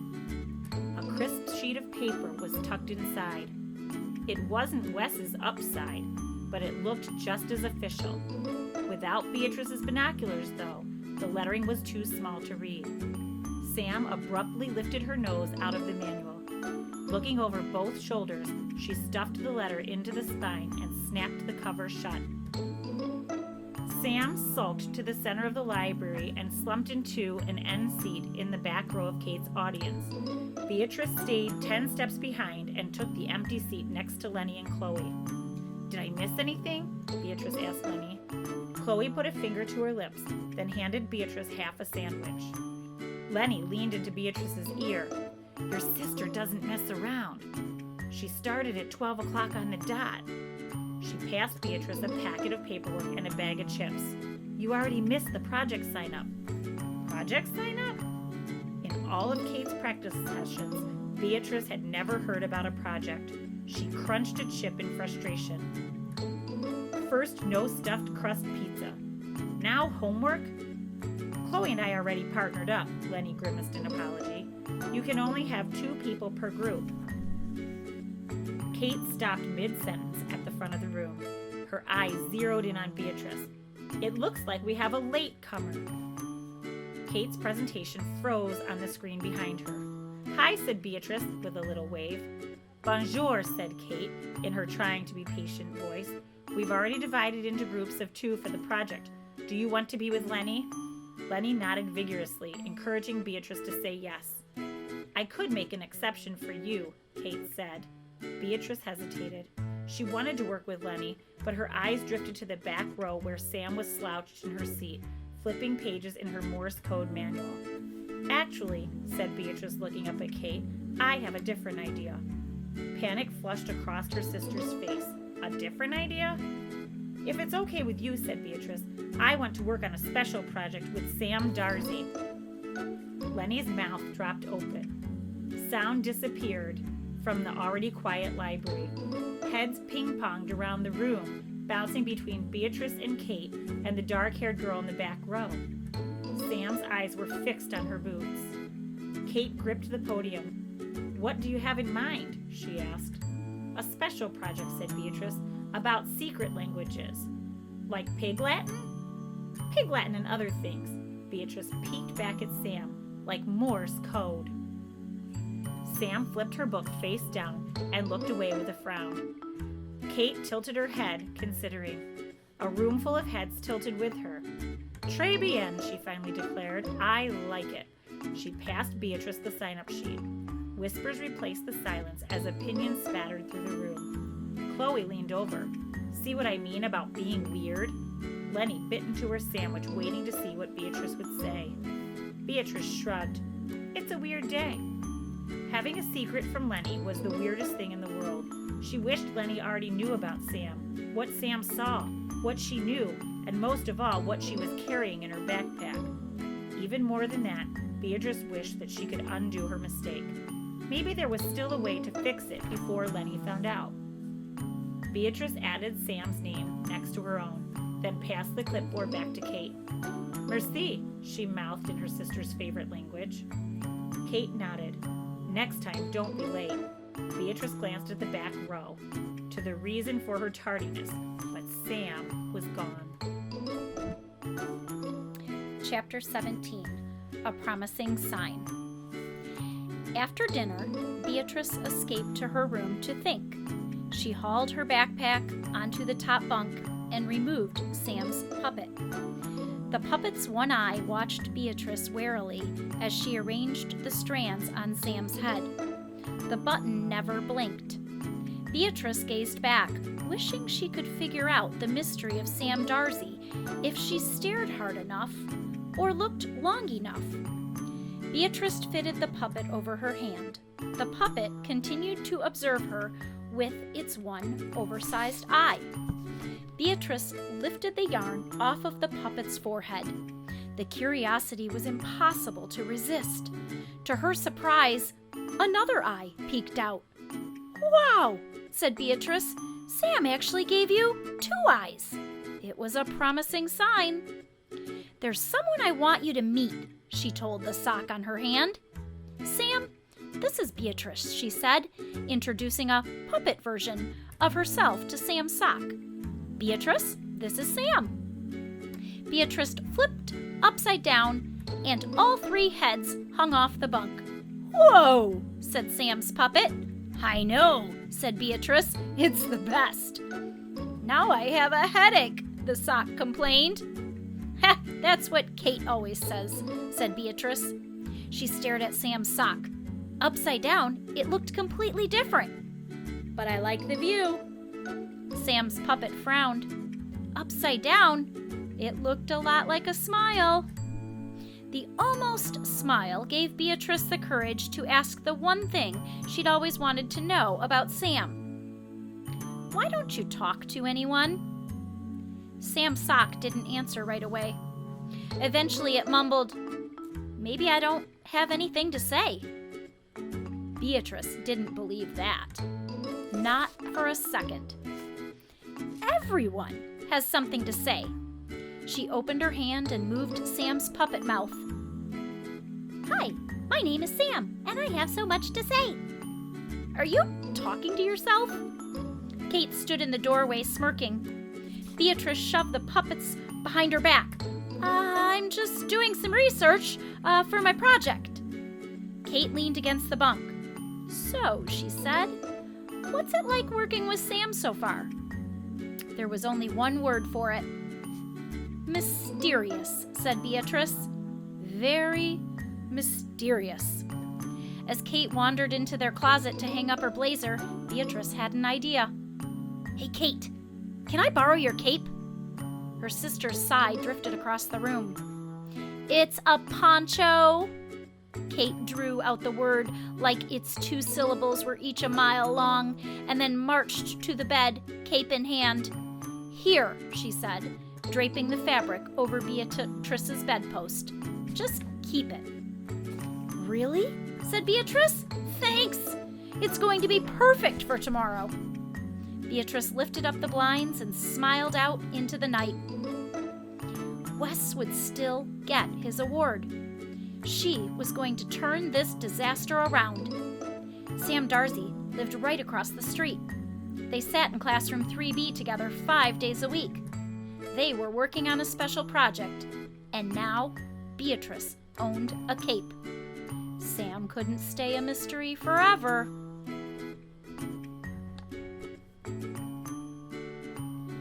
Chapter 18.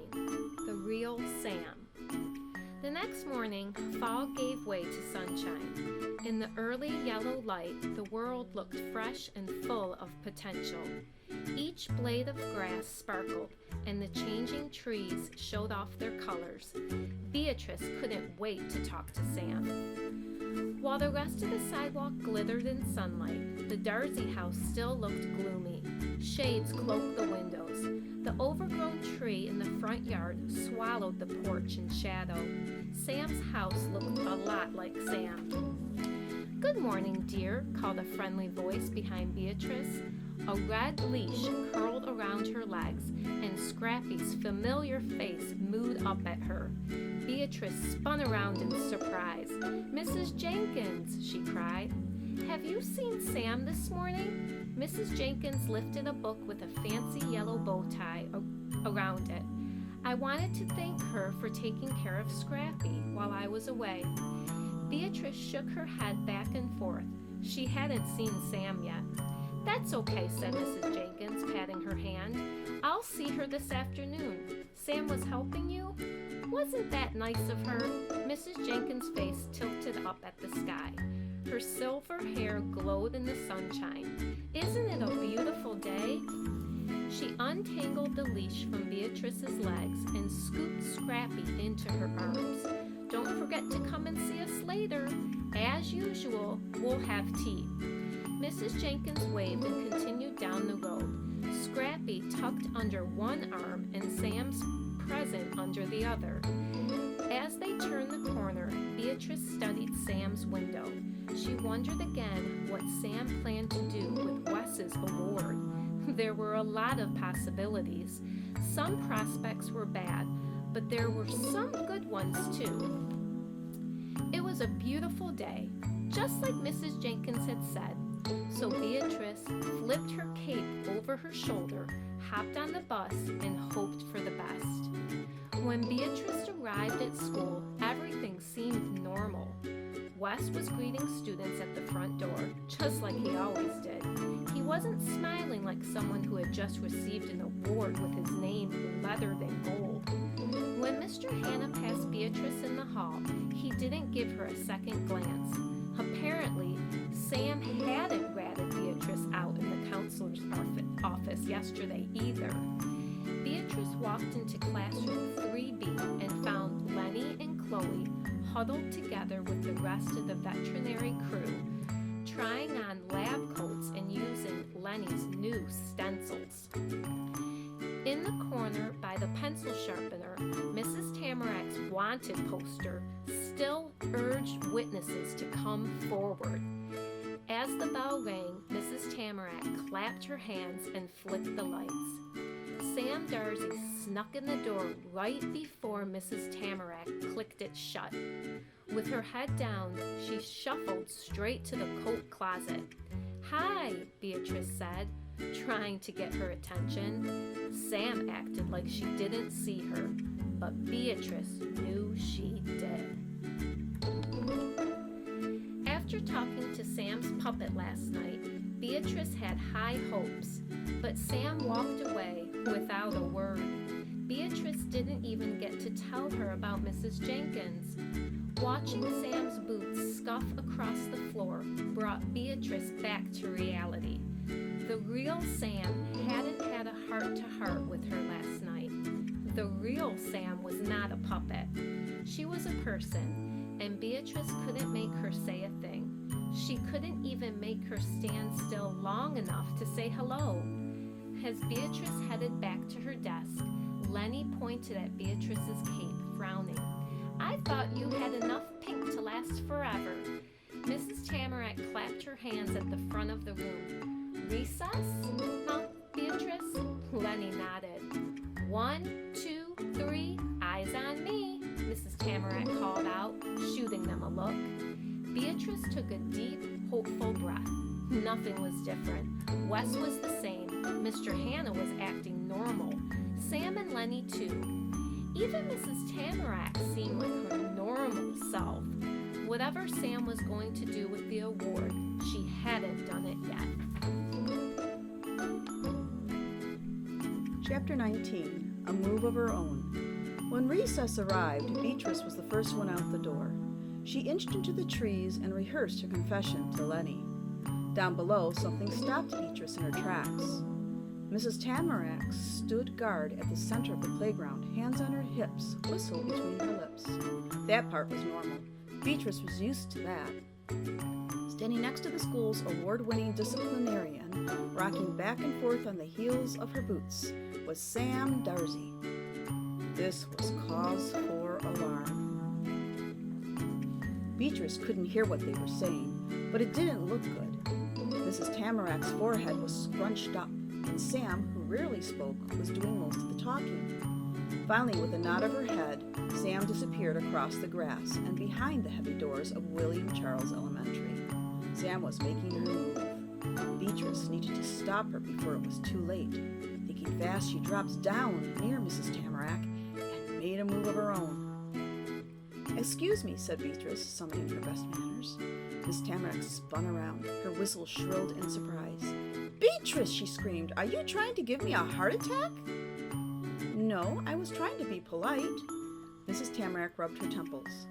"May I go inside with Sam, please?" Beatrice asked, still using her best manners. "We're partners on a project," she explained, hoping Mrs. Tamarack would give away Sam's destination.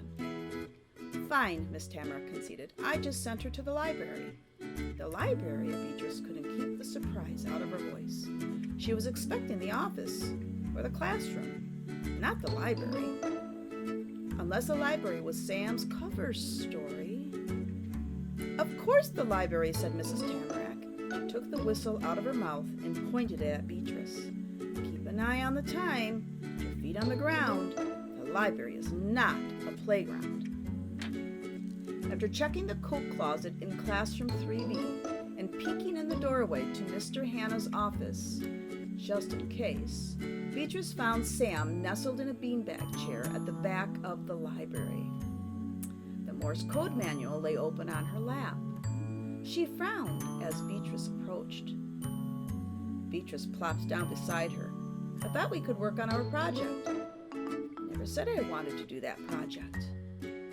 "There's only one Morse code book in the library. It makes sense to share it." Sam snapped the book shut. "Here," she said, sliding the book across the table between them. "You keep it." Beatrice, fitting her fingers into Sam's puppet, and pulled it from the pocket of her cape. "What about a different trade?" she proposed. "I'll give you your puppet back, and you give me Wes's award." Sam stared her down. Instead of responding to Beatrice's offer, Sam smirked. "I can't believe you wrote most strict on Miss Tamarack's award." Beatrice slumped in her seat. It was supposed to be a compliment. Sam raised her eyebrows. Her smirk deepened. This was not going well. Leaning forward, Beatrice asked Sam the question that had haunted her since yesterday. "What are you going to do with Wes's award?" A bit of desperation tinged her voice, and her question came out as a demand. Sam creased her chin. "I don't know yet," she said.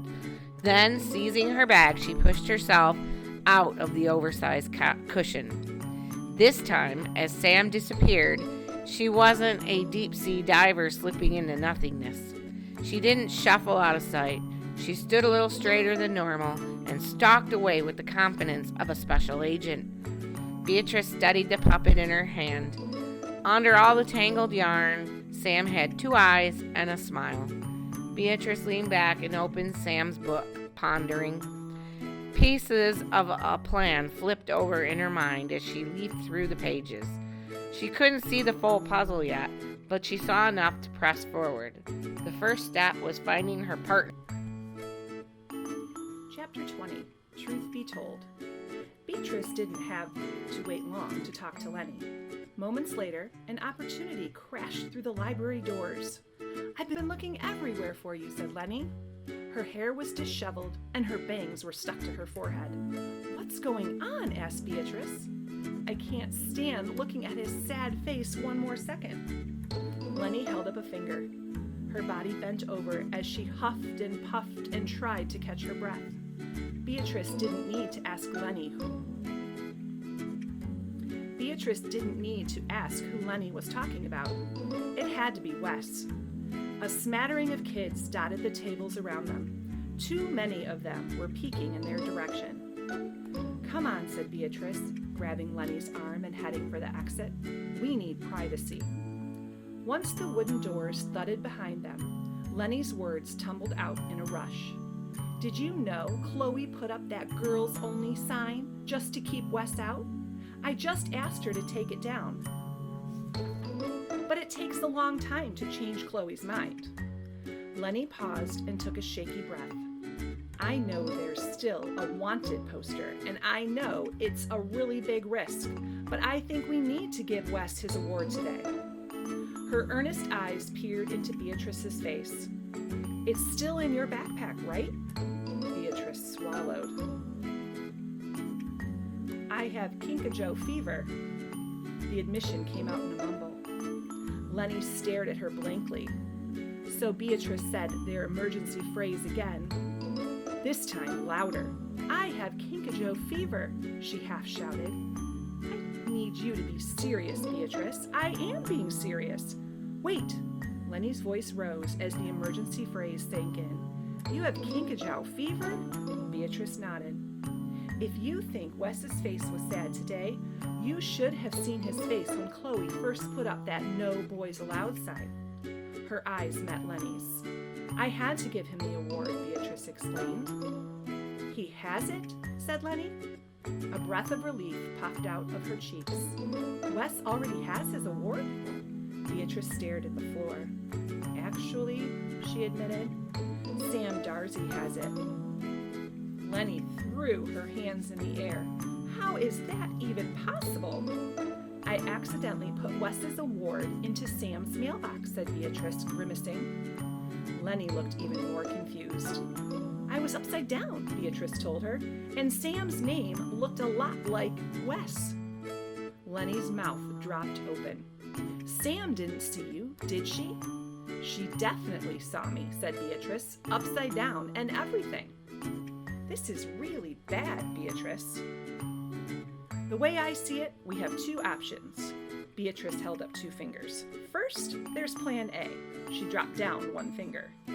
"We cut our losses and make a brand new award for Wes." "Okay," said Lenny. She chewed her thumbnail. "That can work." "Plan A has some downsides, though," Beatrice warned. "If we don't get Wes's original upside back, Sam has a lot of evidence against us, especially since she saw me delivering it." She lifted her hand in apology. "And your stencils are all over it."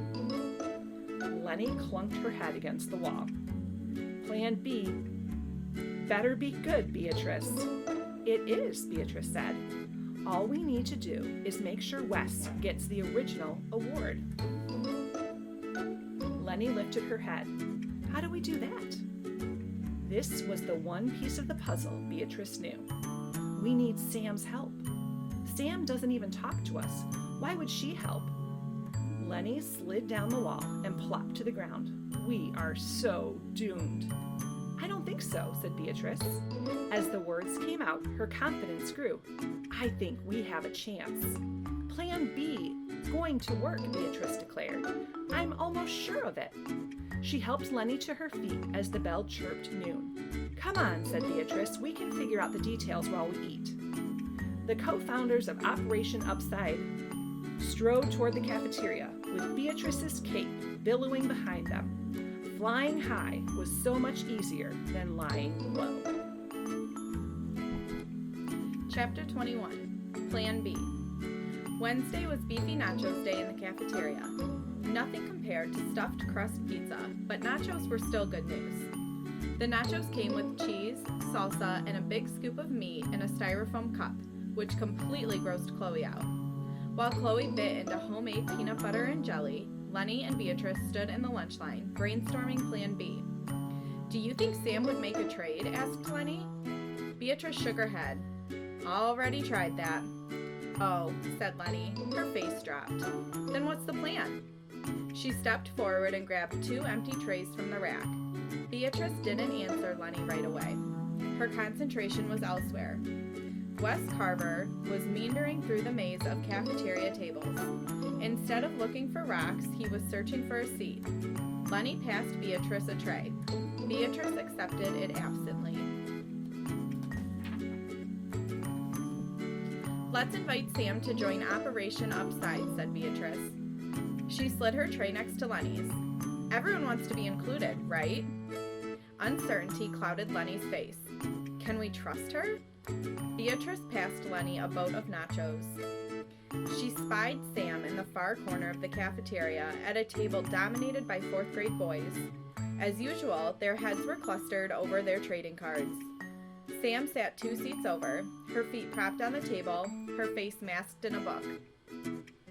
As if sensing Beatrice's attention, Sam's gaze flicked up. Still pretending to read, she eyed Beatrice through her dark shroud of hair. Beatrice picked up a cup of ground beef and a container of cheese. "I hope so," she told Lenny. "She'd be a great spy." Lenny regarded Sam with a slight smile. "That's definitely true." "So," Beatrice asked, "what should we do?" Lenny carried her tray to the cashier. Consideration lined her face as they checked out. "This is going to take some work," she said. "When we ask her, we need to get it exactly right." Beatrice and Lenny utilized every spare moment of the afternoon to perfect their plan. During silent reading, Beatrice buried her nose in Morse code while Lenny mapped out every possible scenario in her journal. During science, they weighed their options, then used social studies to vote on a winner. During math, they broke down the plan and divided it into 3 parts. By the time the bell rang, Phase 1 was complete. At the buses, they parted ways. From that moment forward, Beatrice would be on her own. Lenny cleared her throat. "Call me when you get to the safe house," she said. "We can practice your lines one more time, then I'll cross my fingers until I fall asleep." Beatrice nodded gratefully. Echo Sierra had her back, even if she couldn't follow her home. It was the second longest bus ride of the week. Every second Beatrice spent on the bus was one less moment she could spend preparing for tonight. When Mr. Madeline, the bus driver, opened the door on her street, Beatrice darted past her sister and her sister's friends and hurried down the block, with only a quick wave to Mrs. Jenkins as she sped by. Beatrice raced up the Zinker's porch and plowed through the front door. After pausing to greet Henry, she grabbed the phone from the kitchen counter and sprinted upstairs to make contact. "I made it to the safe house," she said, out of breath, when Lenny answered. "Okay," said Lenny, crunching what sounded like a carrot. "Let's start with scenario number 1, then try scenario number 2. I'll be Sam and you be you." Together, they rehearsed Beatrice's lines over and over until she was more than ready. Lenny wished Beatrice good luck. Then they hung up so Beatrice could prepare the supplies. After gathering everything on the list, she spent the next half hour memorizing Morse patterns, writing top-secret instructions, and perfecting her escape route. Exhausted, she collapsed on her bed. Phase 2 was done, but the hardest part was still ahead. Everything hinged on Phase 3. The final piece of the plan required patience, careful timing, and a little luck. Beatrice watched for a window of opportunity when no one would notice her missing. All evening, she was on high alert, watching for a moment of peak distraction. Her chance came halfway through dinner when Henry picked up his plastic utensils and started a drum solo. A few minutes into Henry's performance, Beatrice paused with her fork halfway to her mouth. Her eyes roamed the table to see if anyone else heard what she was hearing. Henry's drumsticks were banging out a pattern. Rat-a-tat-tat, rat-a-tat-tat, rat-a-tat, rat-a-rat-tat, tat-a-rat-a-rat. Beatrice stole a glance at her brother. He looked like an innocent baby, but she knew better. Henry was playing more than rhythm. He was playing letters, the same exact letters, over and over again. G-O-N-O-W, G-O-N-O-W. Henry raised his spoons above his head and brought them down with a crash. Then, in perfect Morse rhythm, he spelled it out again. Rat-a-rat-a-tat, rat-a-rat-a-rat, rat-a-tat, rat-a-rat-a-rat, tat-a-rat-a-rat. Go now. All her doubts disintegrated. Henry meant the message for her. This was her moment. Beatrice balanced her fork on the edge of her plate and downed the rest of her water. It was important to hydrate before a mission. Pete, said Nancy Zinker, do you think Henry's too young for music lessons? Not when he's got rhythm like that. Pete Zinker reached into the drawer behind him for a pair of pencils and joined the noise. The Zinkers are in the house. Nancy Zinker rushed for the video camera. Henry was right. Her window was officially open. May I be excused? Beatrice asked. Her dad didn't hear the question over the beat of his drumsticks. Her mother peered above the video camera. Can you take some photos while I record this? I will, Kate chirped. Beatrice raised her eyebrows in surprise. First Henry, now Kate. More than luck was on her side tonight. Upstairs, Beatrice suited up. Phase 3 required the deluxe ninja suit. Slinging her backpack over her shoulder, Beatrice stepped through the window of opportunity and onto the roof. With a little wish and a lot of hope, she took a running leap and jumped into the mystery of Plan B. It only took 4 moves to get from her roof to Sam's. The running leap. The look both ways. That cat burglar. The just for fun. Up close, Sam's window looked the same as it did from a distance. All closed up. The blinds were drawn, the lights were off. Beatrice crouched down and dug into her pack. Her flashlight was at the very bottom. With her eyes shut and her finger on the switch, she pressed the lens to the glass and concentrated on the patterns she'd practiced all afternoon. 3 short flicks of light for S. Flick, flick, flick. She counted to 3, then moved to the next letter. A was 1 quick flick, followed by 1 long flash. Flick, flash. Her heart pounded out 3 more beats. Then 2 long flashes for the M. Flash, flash. She rested the flashlight in her lap and counted 10 Mississippis. Then she lifted her flashlight and repeated the patterns. Flick, flick, flick, pause. Flick, flash, pause. Flash, flash, pause. S, pause. A, pause. M, pause. Slowly and carefully, 10 times in a row, Beatrice spelled out Sam's last name in light. On her 11th S, the blind slid up. On the 11th A, the window lifted. On the 11th M, Sam stuck out her head. Her arm blocked the beam of light shining in her face. Turn that thing off, she said. You do have a door, you know. Beatrice shrugged. This seemed easier. Sam glanced through the open window, back into her house. The corner of her mouth lifted. You might be right. She ducked inside her room. When she reappeared, she was zipping a sweatshirt and pulling up the hood. I've never been on the roof, she admitted, as she climbed over the windowsill. Neither spoke for a few seconds. Staring at Sam's boots, Beatrice forgot all her well-rehearsed lines. Hopefully Lenny remembered to keep her fingers crossed. Sam broke the silence first. Nice cape. Thanks, said Beatrice. It's my sister's. She pointed at Sam's feet. I like your boots. They're my brother's, said Sam. You have a brother? I just said I did, Sam snapped. Her face dared Beatrice to ask again. Beatrice had never seen Sam's brother. A mom and a grandmother, but not a brother. Sam blew a lock of hair out of her face. Is there a reason you're on my roof in that outfit? All of Beatrice's practice dialogue came rushing back. She swung her backpack around and announced, I have delivery for you. I don't want one of your awards, Beatrice. It's not an award. Beatrice pulled Sam's puppet from a zippered pocket and held it out to her. Here, she offered. I already told you, said Sam. It's not mine. Beatrice ignored her and said the words she came to say. Inside the puppet, you will find your mission, should you choose to accept it. Sam pushed her hair behind her ear. You're really into the spy thing, huh? Beatrice lifted her flashlight and flooded Sam's face with light. Are you in or are you out? Sam squinted against the brightness. Seriously, she said, turn that thing off. She shoved the flashlight out of her face. Then she bent over her boots and fixed her laces. Upside down, she said, if I were interested, and I'm not saying I am, how would I let you know? Beatrice held in a smile. She slipped Sam's puppet over her fingers. Everything you need is in the sock. Sam yanked the sock from Beatrice's hand. Her fingers fished out a note and then stuffed the puppet into her sweatshirt pocket. Beatrice watched Sam's eyes trace the words she'd written earlier. At the bottom of the page, she didn't look up. Instead, Sam rubbed a spot on her boot and asked, how long do I have to decide? This was going to be better than Beatrice anticipated. As long as you want? Sam pointed at her accusingly. Do not smile about this, she warned. I'm not making any promises. That's okay, said Beatrice. I never make promises either. Beatrice wished Sam a good night, then hurried back to her bedroom window before anyone noticed her missing. When her mom tucked her in and twisted the blinds for the night, Sam's blinds were still open, and her light was still on. It looked like the house across the street had finally come to life. Plan B had no guarantees, but Beatrice went to sleep smiling. Chapter 23, Sam's Answer.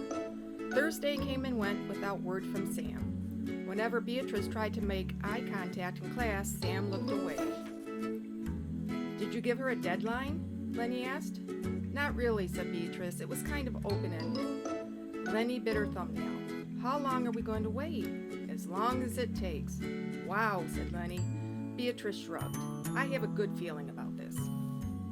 Sam's answer came Friday night, just before bedtime. It was Kate who sounded the alarm. Beatrice, she yelled down the stairs, you need to come up here.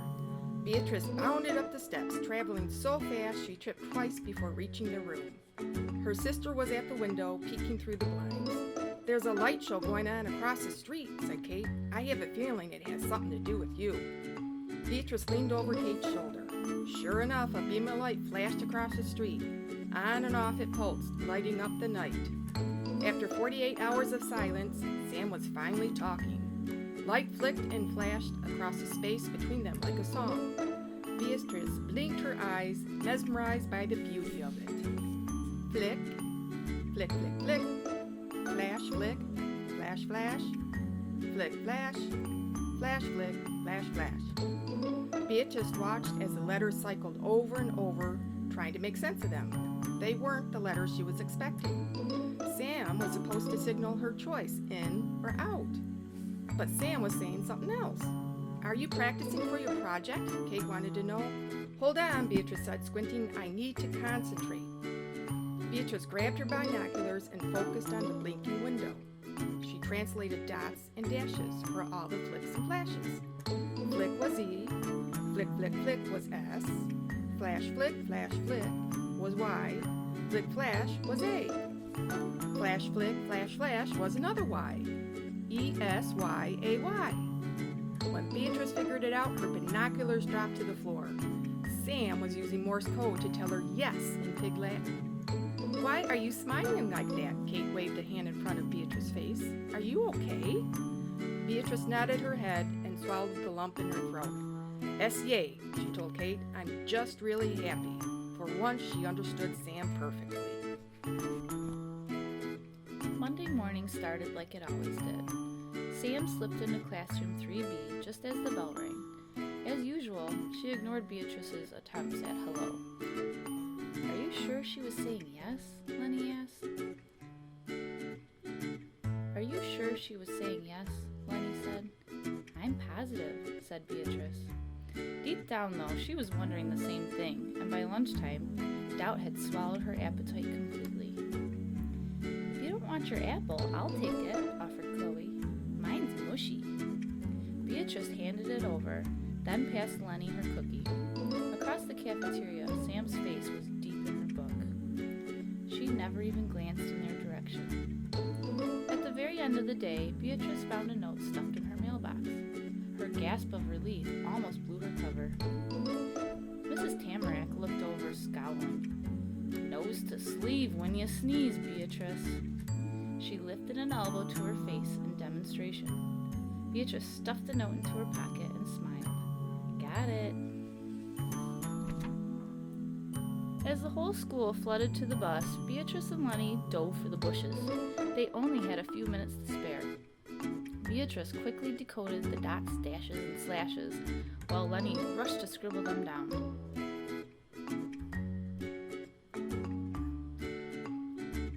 Lenny stuck her pencil in her hair. I like her already, she declared. A satisfied smile spread across Beatrice's face. I know, she said. She's a natural. At precisely 8:45 a.m. the next morning, concealed in the leafy cover of the designated tree, Beatrice and Lenny pulled out their binoculars and zoomed in on the front doors of William Charles Elementary. Lenny spotted it first. Look, she whispered, pointing. Right by the planter.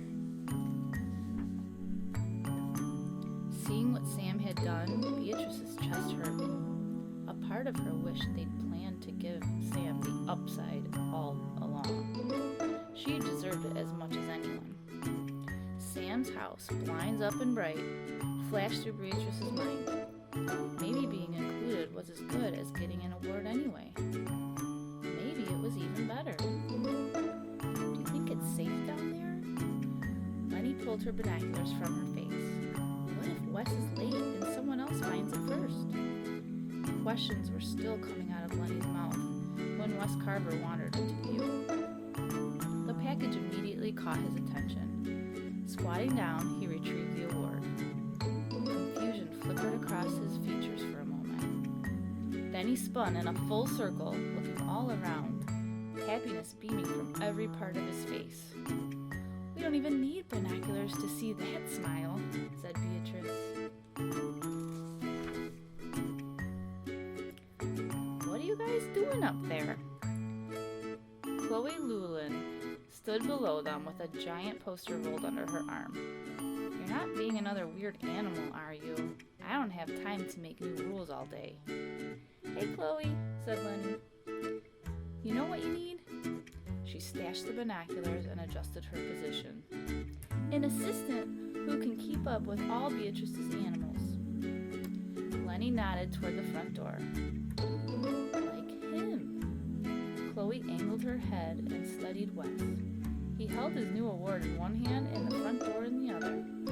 His eyes were shining, and his morning greetings were more enthusiastic than ever, but his t-shirt said it best.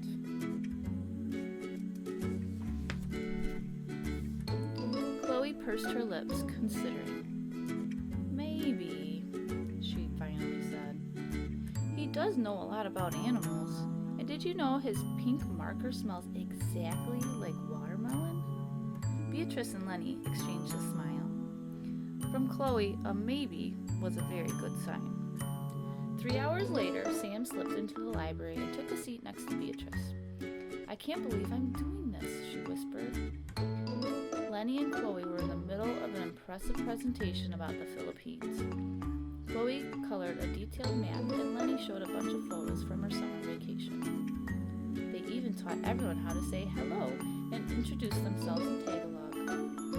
The best part was the banana queue. Lenny's mom made a whole platter of the Filipino treat. It looked like barbecued chicken on a stick, but it was really a fried banana with a sticky, sugary coating. Beatrice raised her hand. How do you say delicious in Tagalog? Mesarap, said Lenny. Everyone agreed. Banana Q was very mesarap. Lenny and Chloe weren't the only pair to bring snacks. Trying new food was so fun, Beatrice almost forgot she was missing another pizza day in the cafeteria. After all the other presentations were finished, Beatrice and Sam walked up to the podium with their puppets tucked in their pockets. It was time for their special project.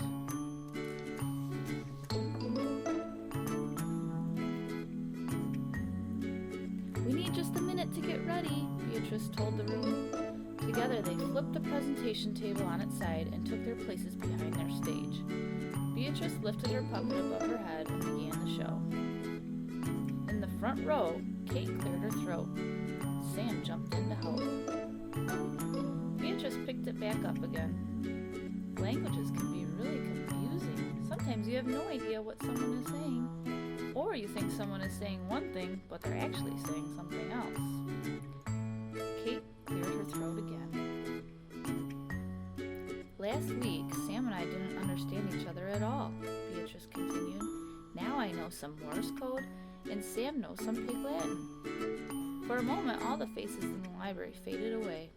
All Beatrice saw was Sam's window, flickering with light, saying yes in both of their languages. Behind the table, Beatrice smiled at Sam. Sam smiled right back. And it turns out, Sam's puppet told the crowd, we both speak puppet. After that, the presentation was a blur. Beatrice forgot to mention all the cool facts she'd memorized about Morse code, or why she loved Pig Latin so much. No one seemed to notice. When she and Sam bowed at the end, the entire room was laughing and clapping, including Kate. Best of all, Sam was smiling with her whole face in front of everyone. While they packed up, Beatrice passed Sam a folded scrap of paper. Sam opened the note and scanned the invitation. Friday, your roof, 1900 hours sharp. Without glancing at Beatrice, Sam creased the message closed.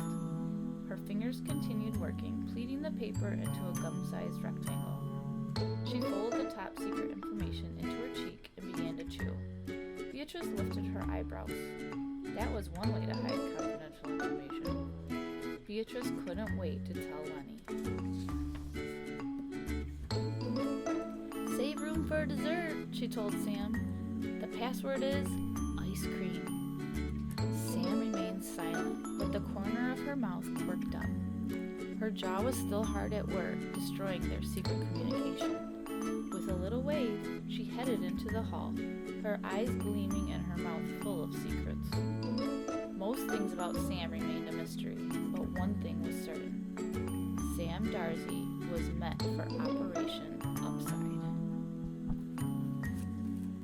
25 Bravo Zulu. Friday night, when all three girls had whispered the password and settled onto Sam's roof, Beatrice brought the meeting to order. Sam looked at Lenny. Is she always like this? Pretty much, Lenny laughed. Beatrice's puppet called out the first name. Echo Sierra? Here, said Lenny. Sierra Delta? Here, Sam muttered. Bravo Zulu? The sock called out. Here, Beatrice confirmed. Lenny pointed to three bowls perched on the windowsill. Now that we're all here, we can eat the ice cream? Good idea, said Beatrice, before it gets too melty. Lenny doled out the ice cream while Beatrice passed out spoons. Sam balanced her bowl on her knee.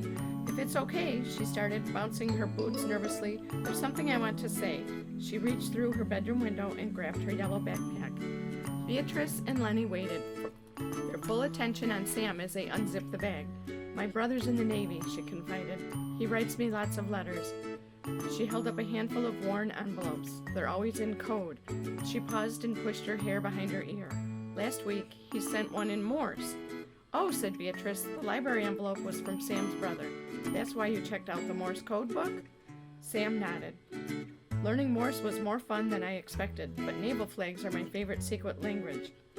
Her arm slipped into her backpack. She lifted up a tiny paper flag wrapped around a toothpick and waved it back and forth. There's one flag for every letter of the alphabet. They all mean something specific. Beatrice touched the blue and yellow patch sewn onto Sam's backpack. Is that one? That's K, Sam smiled. Kilo. What's it mean? Asked Lenny, leaning forward for a better look. It means, I wish to communicate with you. Sam stared at the envelopes in her lap. My brother sent it in his first letter. Her hand disappeared into her bag again. Here, I made some for you. She lifted a red and white flag in her right hand. This one's Bravo. She raised a multicolored flag in her left. And this one's Zulu. Sam leaned over and stuck two flags into Beatrice's ice cream. Then she did the same for Lenny. Beatrice and Lenny looked down at their ice cream, then back at Sam, waiting for a translation. You guys really want to know what Bravo Zulu means? It's Beatrice's code name, said Lenny. That's all I know.